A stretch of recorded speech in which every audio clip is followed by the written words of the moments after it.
હાલ સરકારશ્રીએ દરેક શહેરો માટે ખૂબ જ સુખ સુવિધા આકર્ષણો સુંદરતા માટે કરોડો રૂપિયાનો ખર્ચ કરી તમામ સુવિધાઓ ઉપલબ્ધ કરી છે, જેમાંનો આણંદનો ઓમકારેશ્વર બાગ પણ ખૂબ જ સુંદર આયોજન કરીને બાળકોથી લઈને સિનિયર સિટીઝનો માટે તમામ સુવિધાઓ ઊભી કરી આપી છે. કમિશનર શ્રીએ દરેક બાગો કે નાગરિકોની સુખ સુવિધાઓ જાતે વિઝિટ કરીને કોઈ પણ જાતની તકલીફો આવનારા દિવસોમાં ન પડે તેવું યોગદાન આપ્યું છે. પરંતુ જ્યારે પણ કોઈ સારા કાર્યનું યોગદાન આપ્યું હોય ને ત્યારે વિઘ્ન તો આવે જ છે.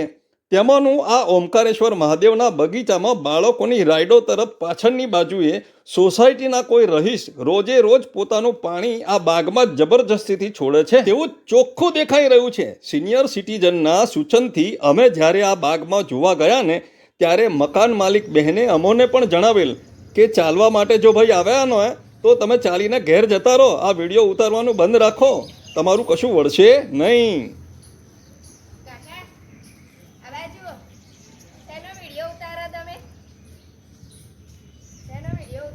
કેમ શું થયું? પાણી છે એનો ઉતારું છું. પાણી છે એનો ઉતારું છું. પાણી છે એનો ઉતારું છું. આ પાણી હું જ જવા દઉં છું અને જશે જ. બોલો, નાગરિકોને કેટલી હદે હેરાનગતિ. બાગમાં આવતા બાળકોથી અહીં રમાતું જ નથી. રમે તો કપડાં કીચડવાળા થાય ને ઘરે જાય તો મમ્મીનો માર ખાય. આ સમસ્યાનો કોઈ ઉકેલ જ નથી. અહીં આવતા ઘણા બધા લોકોએ બહેનને કમ્પ્લેન કરી, આજીજી કરી, પરંતુ બહેન ટસના મસ થતા નથી. બોલો, લોકમુખે તો ચર્ચાય છે કે સાહેબો પણ મુઠ્ઠીઓ વાળીને ભાગી જાય છે. આજે પણ મસ્ત મોટી કમ્પ્લેન કરી છે.